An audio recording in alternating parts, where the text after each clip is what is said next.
تیسری بات، بھینس کی قربانی بھی آج کل ایک اختلافی مسئلہ ہے. بھینس کی قربانی پر اجماع رہا ہے، اب اختلاف ہو گیا اس میں. پہلے اہل حدیث حضرات بھی اس کو جائز ہی سمجھتے تھے، بلکہ ہم بچپن میں اہل حدیث حضرات سے پوچھتے تھے کہ اگر ہر مسئلہ قرآن و حدیث میں ہونا ضروری ہے تو بھینس کی قربانی کو تم کیوں جائز کہتے ہو؟ بھینس کا تو ذکر ہی نہیں ملتا. تو یہ تو ہم ان کو حجت تمام کرنے کے لیے کہتے تھے کہ ہر مسئلے کا آپ کہتے ہو نا قرآن حدیث میں صراحتاً ذکر ہونا چاہیے. بھائی صراحتاً ہر مسئلے کا ذکر نہیں ہوتا. تو پھر ہم ان سے پوچھتے تھے بچپن میں کہ پھر آپ بھینس کی قربانی کو جائز کیوں کہتے ہو؟ تو وہ نہیں جواب. اب کیا ہے کہ اب ہم دیکھ رہے ہیں ایسے اہل حدیث ہیں جو کہہ رہے ہیں بھینس کی قربانی جائز نہیں ہے. تو یہ مسئلہ بعد میں چینج ہوا ہے. تو خوب سمجھ لیں بھینس کی قربانی کو ہم جائز کیوں قرار دیتے ہیں. اس کی وجہ یہ نہیں ہے کہ ہم بھینس کو گائے پر قیاس کرتے ہیں. قربانی کے مسائل توقیفی ہیں، ان میں کسی جانور کو کسی پہ قیاس نہیں کیا جا سکتا. اگر قیاس کو ہم جائز سمجھتے تو ہم ہرن کی قربانی کو بکرے پہ قیاس کر کے جائز کہتے. سمجھتے ہو؟ اور ہم نیل گائے کی قربانی کو اس گائے پر قیاس کرتے کہ دونوں کے گائے بھی کہتے ہیں اور سائز بھی تقریباً ایک جیسا ہوتا ہے، بس ایک میں پھرتیلی زیادہ ہے اور اس میں پھرتیلی کم ہے. تو قیاس تو جب ہوتا ہے، یہ قیاس تھوڑی کیا ہے. یہاں قیاس جائز نہیں ہے کیونکہ یہ 4 جانور ہیں جن کے اللہ نے ہمیں قربانی کا حکم دیا اور وہ توقیفی ہیں، ان پہ قیاس نہیں ہو سکتا. تو سوال پیدا ہوتا ہے پھر ان 4 میں بھینس تو نہیں ہے. تو اس کا جواب یہ ہے کہ بھینس کو گائے پر قیاس نہیں کیا ہے، گائے کے ساتھ لاحق کیا ہے. لحاق ایک الگ چیز ہے، قیاس ایک الگ چیز ہے. یہ 4 جانور جو جائز ہے نا، یہ کیوں؟ اصل میں 4 چوپائے ہیں جو اہلی ہیں، پالتو ہیں، اور ان میں خاص قسم کے مفاد ہیں. تو اس معنی میں بھینس اور گائے ایک ہی چیز ہیں. اس کے بھی وہی مقاصد ہیں جو گائے کے مقاصد ہوتے ہیں، اور وہ بھی گھریلو ہے، وحشی جانور نہیں ہے. تو قربانی کے جانوروں کی جو جواز ہے نا، اس کا تعلق گھریلو چوپائے ہونے اور گھریلو چوپائے نہ ہونے سے. اب ہمارے جو اہل حدیث بھائی ہیں وہ کیا کرتے ہیں، ہمیں میڈیکل سائنس کے ثبوت اور عرف پیش کرنا شروع کر دیتے ہیں کہ بھائی دیکھو گائے میں اور بھینس کے ایٹیٹیوڈ میں بڑا فرق ہے. گائے پھرتیلی ہوتی ہے، بھینس سست ہوتی ہے. گائے کے لیے الگ قسم کا موسم چاہیے، بھینس کو الگ قسم کا موسم چاہیے. دونوں کے دودھ کے ٹیسٹ میں فرق ہوتا ہے. اس کا جواب یہ ہے کہ یہ وہ فرق ہے ہی نہیں جو شریعت میں معتبر ہو. یہ وہ فرق نہیں ہے جو شریعت میں معتبر ہو. شریعت میں معتبر فرق جو ہے نا قربانی میں، وہ چوپایا ہونا یا نہ ہونا اور اہلی ہونا یا نہ ہونا. اہلی کا مطلب پالتو. اسی وجہ سے نیل گائے جو ہے نا اس کی کیوں جائز نہیں ہے. وہ گائے جیسی تو بہت سی چیزوں میں ہے لیکن وہ وحشی جانور ہے، پالتو نہیں ہے. ہرن کی قربانی کیوں جائز نہیں ہے؟ اس لیے کہ وہ پالتو جانوروں میں نہیں ہے، وہ جنگلی جانوروں میں آتا ہے. یہی وجہ ہے کہ یاک کی جو قربانی، یاک کہتے ہیں، یاک کہتے ہیں، پتہ نہیں کیا کہتے ہیں اس کو، یاک کی قربانی میں بھی علماء یہی بیان کرتے چلے آئے ہیں کہ اگر پالتو ہے، پل جاتا ہے گھروں میں، پلنے والا جانور ہے تو پھر جائز ہے، اگر جنگلی ہے تو جائز نہیں ہے. تو گائے اور بھینس کے جو مفاد ہے نا وہ بالکل سیم ہے. اس کو بھی گھر میں باندھ کے کھلایا جاتا ہے، بھینس کو بھی گھر میں باندھ کے کھلایا جاتا ہے، اور اس سے بھی دودھ حاصل کرنے کے لیے پالا جاتا ہے، اس کو بھی دودھ حاصل کرنے کے لیے پالا جاتا ہے. وہ بھی جگالی کرتی ہے، وہ بھی جگالی کرتی ہے. تو ہم نے ایسا نہیں کیا کہ بھینس کو گائے پر قیاس کی ہے. ہم نے کہا گائے کا جب شریعت نے اجازت دی ہے تو بھینس اس اجازت میں خود بخود داخل ہے. اس کی ایک مثال دیتا ہوں. قرآن کہتا ہے ماں باپ کو اف مت کرو، ہے نا. اب کوئی کہ گالیاں دینا جائز ہے اور گالیوں کو میں قیاس کر رہا ہوں اف پر. سوری، گالیاں دینا بھی حرام ہے، گالیوں کو میں قیاس کر رہا ہوں اف پر، کہ جب اف کہنا حرام ہے تو اس پر قیاس کر کے میں نے کہا کہ گالیاں دینا بھی کیا ہے، حرام ہے. ہم کہیں گے گالیوں کو اف پر قیاس نہیں کیا جائے گا، گالیاں اف کے حکم میں داخل ہیں، کیونکہ اف سے لفظ اف مراد نہیں ہے. اف کا مطلب ہے تکلیف دینا. تکلیف میں گالیاں تو بطریق اولا داخل ہوں گے کہ نہیں ہوں گی. تو جب اسلام نے کہا نا یہ 4 جانور ہیں، تو یہ 4 جانور نہیں ہیں، ان جانوروں میں کچھ چیزیں قدرے مشترک ہیں، تو جو بھی ہوگی اس میں وہ یہی 4 میں ہی داخل ہوگا. وہ سمجھتے ہو، چاہے طور طریقوں میں فرق ہی کیوں نہ ہو. اگر طور طریقوں میں فرق سے حکم تبدیل ہونا ہوتا تو پھر گایوں میں بڑا فرق ہوتا ہے. عرب میں جو گائے حلال تھی وہ پنجاب کی گائے ویسی ہے ہی نہیں. بھائی عربوں میں جب قرآن نازل ہوا، گائے ذبح کرنے کا حکم دیا، تو کون سی گائے تھی؟ وہ تو سعودی عرب کی گائے تھی نا، مکہ مدینہ کی گائے تھی. اس کو الگ موسم چاہیے، پنجاب کی گائے کو الگ موسم چاہیے، آسٹریلیا کی گائے کو الگ موسم چاہیے. سب کے دودھوں میں بڑا فرق ہے، سب کے لائف اسٹائل میں بہت فرق ہے. آسٹریلیا کی گائے عرب کی گرمی برداشت ہی نہیں کر سکتی ہے. ہماری بھینس تو برداشت کر لے گی لیکن آسٹریلیا کی گائے برداشت نہیں کر پائے گی. آسٹریلیا کی گائے میں دودھ زیادہ ہے, گائے کم ہے, اور ہماری گائے میں گائے زیادہ ہے, دودھ کم ہے. تو اتنے سارے, اگر فرق کی وجہ سے حکم تبدیل ہوتا تو پھر تو بہت سارے فرق, خود گایوں میں بہت فرق ہے. آپ گلگت کی گائے کو دیکھو, اتنی سی ہوتی ہے, جتنا مرضی کھلا دو اس سے زیادہ قد نہیں بڑھے گا, جتنا مرضی کھلا لو. اور وہ پہاڑوں پہ چڑھ چڑھ کے نا ان کے مسل بہت مضبوط ہو جاتے ہیں. یہ والی گائے یہ اسپیڈ بریکر پہ نہیں کراس کر سکتی, یہ پہاڑ پہ کہاں سے چڑھے گی. اعتدال ہے نا اسلام میں, نہ ان چیزوں سے دل لگاؤ. سورہ بنی اسرائیل کی کیسی بہترین آیت ہے. آج میں سفر سے آیا ہوں تو میری سیٹنگ بھی تھوڑی سی آؤٹ ہے کیونکہ میں سویا نہیں ہوں پوری رات. تو قرآن کے الفاظ دیکھیں, لا تجعل یدک مغلولۃ الی عنقک, نہ تو اتنے کنجوس بن جاؤ کہ اپنے ہاتھوں کو گردن سے باندھ لو. ولا تبسطها کل البسط, اور نہ اپنے دونوں ہاتھوں کو ایسے پھیلا کے اڑانا شروع کر دو. وابتغ بین ذلک سبیلا, ان دونوں کے درمیان اعتدال والا راستہ اختیار کرو. اچھا, ہر آدمی کہتے ہے میں اعتدال سے چل رہا ہوں, نہ میں اتنا ایسے اڑا رہا ہوں اور نہ میں کنجوس ہوں, کیونکہ میں نے اس دن میری گاڑی کا شیشہ ایک بندے نے صاف کیا تھا, میں نے اس کو 10 روپے دیے تھے, میں تو بالکل بھی کنجوس نہیں ہوں. اس دن چمونی آپا آئی تھی ہمارے محلے میں, میری والدہ کی بڑی اچھی دوست ہیں, تو میں نے ان کو چائے پلائی تھی. میں تو میں نے یہاں, میری مسز نے کہا تھا کہ 2 سموسے لے آؤ, میں لے آیا تھا. اگر میں کنجوس ہوتا تو میں کہتا نہیں, نان نفقے کے علاوہ کچھ بھی گھر میں نہیں آئے گا. تو آپ میں اعتدال ہے یا نہیں, یہ فیصلہ خود نہ کرو میرے بھائی. کبھی کچھ دن سخی لوگوں کے ساتھ گزارو تو ہم سب کو پتا چلے گا کہ ہم سب کیا ہیں, کنجوس ہیں. سمجھ رہے ہو, ہم سب کنجوس ہیں. کچھ دن سخی لوگوں میں اٹھو بیٹھو. اسلام چاہتا کیا ہے, جو اسلام چاہتا ہے وہ تو میں پوری بات کہوں گا تو شاید جمعہ پڑھنا چھوڑ دیں آپ لوگ. اسلام کہتے ہیں مسافر خانہ سمجھو اس کو, اتنا نہ اڑاؤ کہ کل مانگنے کی ضرورت پیش آ جائے, بس اس سے کم خرچ کرو, ٹھیک ہے نا. یہ رکھنے کی چیز نہیں ہے. لیکن ہم یہ نہیں, ہم نے تو کتنے سالوں کا جمع کر کے رکھا ہوا ہے, جمع ہوتا جا رہا ہے, ہوتا جا رہا ہے, ہوتا جا رہا ہے, پلاٹ کی شکل میں, گولڈ کی شکل میں, دکانیں, پھر پراپرٹی, ہوتے ہوتے ہوتے. کمال کی بات یہ, اسلام کمانے سے منع نہیں کر رہا, جمع کرنے سے منع کر رہا ہے. اور ہم نے دینداروں کو دیکھا ہے کمانے کی زیادہ کوشش نہیں کر رہے, جمع زیادہ سے زیادہ کر رہے ہیں. بھائی ارننگ بڑھاؤ, اپنی ڈبل کر دو, اس میں فائدہ ہے. مسلمان پاورفل ہوگا تو اسلام ترقی کرے گا. تو کہتے ہیں نہیں یار, میری آمدن مہینے کی اتنی ہے تو مجھے کیا ضرورت ہے. لیکن اس آمدن کو کیا کر رہے ہیں, جمع کر رہے ہیں. بھائی کمائی ڈبل کر دو تاکہ خرچ بھی کیا ہو جائے, خرچ اچھی جگہوں پہ شروع کر دو. اپنے لیے نہیں کماؤ, قوم کے لیے کمانا شروع کر دو نا. ڈبل کمانا شروع کر دو, 4 گنا کمانا شروع کر دو, لیکن اس کمائی کو پھر خیر کے کاموں میں خرچ کرو. نبی صلی اللہ علیہ وسلم نے فرمایا, ایماندار تاجر وہ شخص جو اس لیے تجارت کرے کہ لوگوں کے سامنے ہاتھ نہ پھیلانا پڑے, ایمانداری کے ساتھ تجارت کرے. پیغمبروں کے ساتھ ہوگا قیامت کے دن.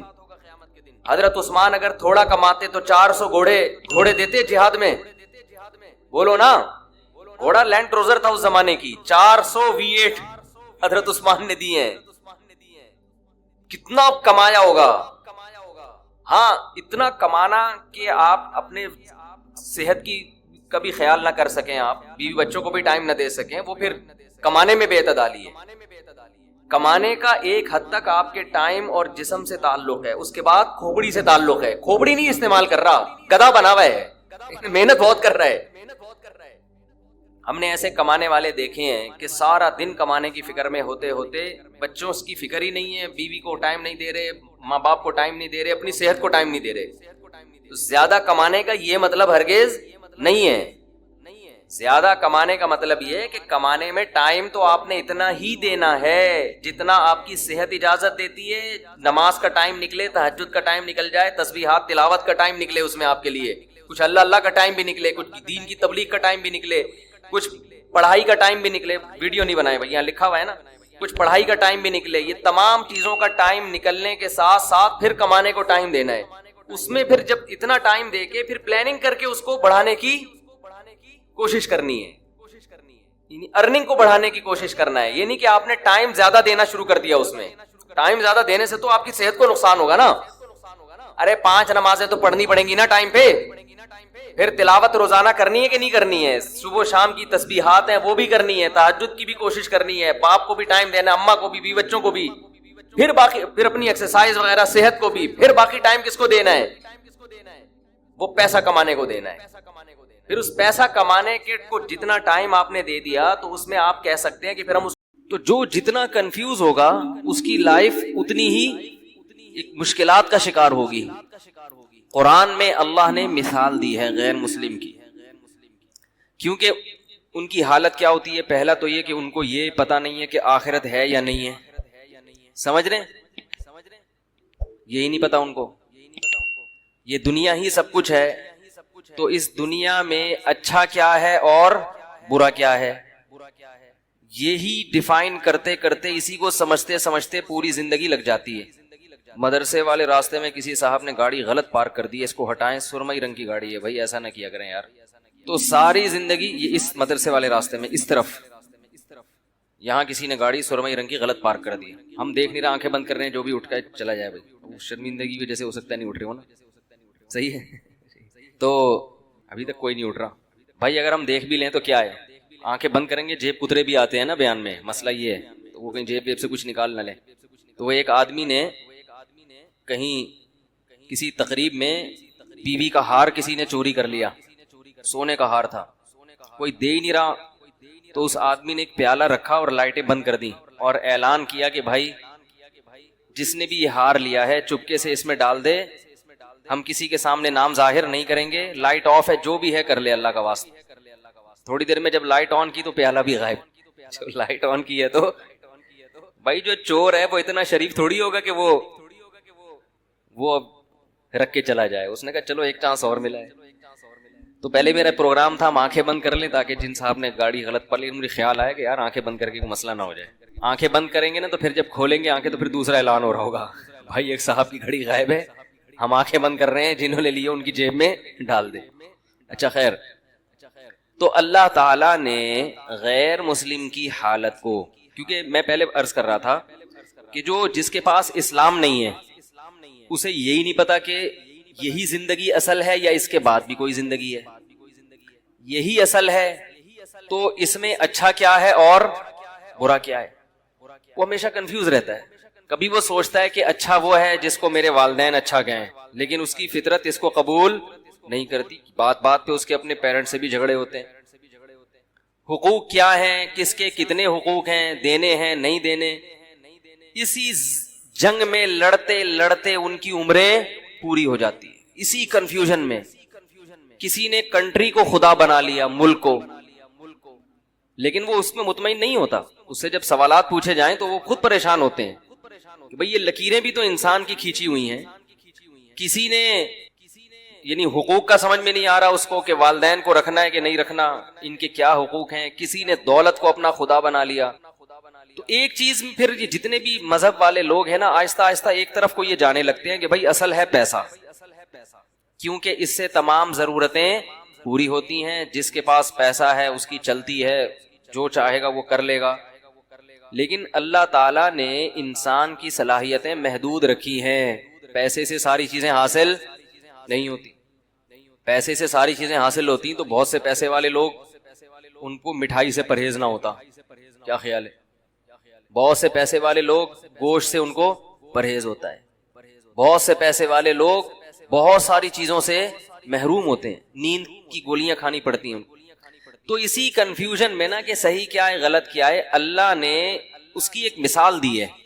فرمایا کہ كظلمات في بحر اللجي يغشاه موج من فوقه موج من فوقه سحاب. ایسی زبردست مثال ہے نا خاندانی, اس سے بہتر مثال غیر مسلم کی اور کافر کی دل کی حالت کو ڈیفائن کرنے کے لیے ہو ہی نہیں سکتی. خود یہ قرآن کی بہت بڑی بلاغت ہے. یعنی مجھے اور آپ کو اگر کہا جاتا کہ ایک آدمی حیران ہے, سرگردان ہے, اس کے پاس لائف اسٹائل ہے ہی نہیں کہ صحیح کیا ہے غلط کیا ہے, وہ روزانہ صبح اٹھ کے سوچتا ہے کہ میں صحیح سمت میں جا رہا ہوں کہ غلط سمت میں جا رہا ہوں, کیا کرنا ہے کیا نہیں کرنا. تو اس کی جو حیرانی ہے, پریشانی ہے, اس کو آپ مثال سے واضح کریں تو ہم کتنی ہی مثالیں لے کر آتے قرآن نے جو مثال پیش کی ہے اس مثال سے بہتر مثال نہیں ملے گی. قرآن نے کہا کظلمات، کئی اندھیرے ہوں. مثال دی ہے اس کی پریشانی کو، جیسے آپ کسی روڈ پہ چل رہے ہیں، راستے پہ چل رہے ہیں، اب راستہ نظر ہی نہ آئے آپ کو، اگر یا آپ کو یہی نہ پتا ہو کہ میں جس راستے پہ چل رہا ہوں یہ میری منزل تک جا بھی رہا ہے کہ نہیں جا رہا. دیکھو آپ بائی روڈ کوئٹہ جا رہے ہیں، آپ نے گاڑی لے کے نکال لی، لیکن کوئی سائن بورڈ نظر نہیں آ رہا جو بتا رہا ہے کہ یہ کوئٹہ یہاں سے اتنے کلومیٹر ہے. کوئی سائن بورڈ یہ نہیں بتا رہا کہ یہ حیدرآباد جا رہے ہیں. اب آپ چلتے چلے جا رہے ہیں تو ہر لمحہ آپ کی ٹینشن بڑھتی چلی جائے، یار میں دور ہو رہا ہوں یا قریب ہو رہا ہوں، یا کہیں ایسے ہی تو نہیں قیامت تک چلتا ہی رہوں گا میں. جیسے وہ جنازہ لے کے چلے تھے نا چرسی، نئے نئے لوگ بھی آتے ہیں نا، ایک چرسی کا انتقال ہو گیا، چرسی کی موت ہو گئی، تو باقی چرسیوں نے کہا یار اس کا کیا کریں، پیسے ویسے تو ہوتے نہیں دفنانے کے. انہوں نے کہا فی الحال لے کے چلو دیکھتے ہیں کیا کرنا ہے. چرسیوں میں بڑا ایکا ہوتا ہے آپس میں. تو انہوں نے اس کو جنازے کو چارپائی اٹھائی اور ایسے ہی لے کے چلتے گئے. جب جنازے کو لوگوں نے دیکھا تو آپ کو پتا ہے ایک ایک کر کے کندھا دینے آتا ہے، تو جو نیا آدمی کندھا دینے آتا گیا پرانے والے کھسکتے چلے گئے. اب رش لگ گیا لوگوں کا، جنازہ ہے بھائی، جا رہے ہیں پتہ ہی نہیں کہاں جانا ہے. شہر ختم ہو گیا. خیال یہ تھا کہ بھائی شہر کے باہر قبرستان ہوگا، اس کے لواحقین کہیں گے اب یہاں کو ٹرن مارو ادھر کو ٹرن، لیکن چلتے جا رہے. جس نے کٹنا تھا کٹ گئے، جو آخر میں 4 آدمی رہ گئے وہ تو نہیں جنازہ اتار سکتے، وہ جا رہے ہیں. کافی دیر بعد ان کو خیال آیا کہ یار اس کو اتارنا کہاں ہے بھائی، اس کو اتارنا کس کا ہے، یہ کون ہے، کس کا ابا ہے، کس کا بیٹا ہے، کس کا بھائی ہے، کس کا چاچا ہے، کس کا ماموں ہے، پتہ ہی نہیں چل رہا. چلتے چلے جا رہے. تو آپ کو منزل ہی کی خبر نہ ہو کہ جانا کہاں ہے تو آپ چلتے چلے جائیں گے اور ٹینشن آپ کی بڑھتی چلی جائے گی. جیسے اس جنازے کی چارپائی والوں کی ٹینشن بڑھ رہی تھی، یار کدھر ٹکائیں اس کو، پھینک کے بھی نہیں آ سکتے نا. تو اللہ نے مثال دی ہے کہ ظلمات فی بحر، فرمایا بہت سارے اندھیرے ہوں اور کوئی شخص سمندر کی تہ میں ہو. فی بحر لجی، سمندر بھی بہت زوردار لہروں والا گہرا سمندر جس کی گہرائی میں بہت زیادہ اندھیرا ہوتا ہے. وقت بھی رات کا ہو. یغشاہ موج من فوقہ موج، موج کے اوپر موج چڑھی ہوئی ہے، ایسی گہرائی والا سمندر. من فوقہ سحاب، اور کالی رات میں بادل بھی ہوں کالے جو ستارے اور چاند کی روشنی سے بھی رکاوٹ بن رہے ہوں. اور اندھیرے کا یہ عالم ہے اذا اخرج یدہ لم یکد یراہا، جب اپنا ہاتھ نکال کے وہ دیکھنا چاہتا ہے تو اس بات کا کوئی امکان ہی نہیں ہے کہ ہاتھ بھی دیکھ سکے. یعنی کہ ہاتھ دیکھ نہیں پا رہا، یہ ممکن ہی نہیں ہے، اس کا بھی تصور نہیں ہے. حضرت حکیم الامہ مولانا اشرف علی تھانوی رحمہ اللہ تعالی کی جو تفسیر ہے نا بیان القرآن، ایسی خاندانی تفسیر میں نے آج تک نہیں دیکھی. اس کی اردو بہت گاڑی ہے، اس لیے عام لوگوں کی سمجھ میں نہیں آتی. تو خاص طور پہ جو اہل علم حضرات ہیں، میں تو چھوٹا منہ بڑی بات ہوگی لیکن میں ان سے بڑوں ہی کی نسبت سے ایک بات کہتا ہوں کہ اپنے مطالعہ میں بیان القرآن کو لازمی شامل کرو. حقیقی معنوں میں قرآن کی تفسیر ہے، دائیں بائیں نہیں ہوتا، موضوع من گھڑت ضعیف روایتیں نہیں ہوتی، ٹو دا پوائنٹ بات ہوتی ہے اور قرآن کو حل کیا ہوتا ہے. ایران تران نہیں ہے اس میں. بعض تفسیروں میں ایسا ہوتا ہے کہ اللہ کا کلام کم ہے اپنا آپ کا، پھر ہر شخص نے تفسیر کو بھی اپنے حساب سے ڈھالنے کی کوشش کی ہے، ہر آدمی نا آیتوں سے اپنے مطلب نکال کے اس کو. تو بیان القرآن ایک ایسی تفسیر ہے اردو میں مگر گاڑی اردو ہے، ٹو دا پوائنٹ بات ہوتی ہے، ایسا خاندانی ترجمہ، ہوائی فائرنگ نہیں ہے اس میں. ترجمہ کیسا خاندانی کہ اگر انہوں نے کہیں ہی کا لفظ بڑھایا ہے تو حاشیہ چڑھایا کہ میں نے اس ترجمے میں ہی کیوں بڑھایا ہے، یہ کس قاعدے سے، عربی کے کس قاعدے سے استدلال کیا ہے. بھی کا لفظ بڑھایا ہے تو حاشیے میں عربی میں لکھا ہے کہ یہ بھی میں نے کیوں بڑھایا ہے، اس میں بھی کا لفظ کیوں بڑھایا ہے. ایک ایک لفظ میں کہیں عظیم کا لفظ بڑھا دیا، کہیں تنوین سے کیا استدلال، یعنی اتنی عربی گرامر کی باریکیاں ہیں کہ وہ علماء ہی سمجھ سکتے ہیں کہ یہ کیسی تفسیر، عوام کو کی پلے پڑنے والی نہیں ہے. یہ بھی پہلے بتا دوں، اردو بہت گاڑی ہے اس. تو بیان القرآن میں یہ لکھا ہے، اس میں بلاغت کے نکات بھی ہوتے ہیں. انہوں نے لکھا ہے کہ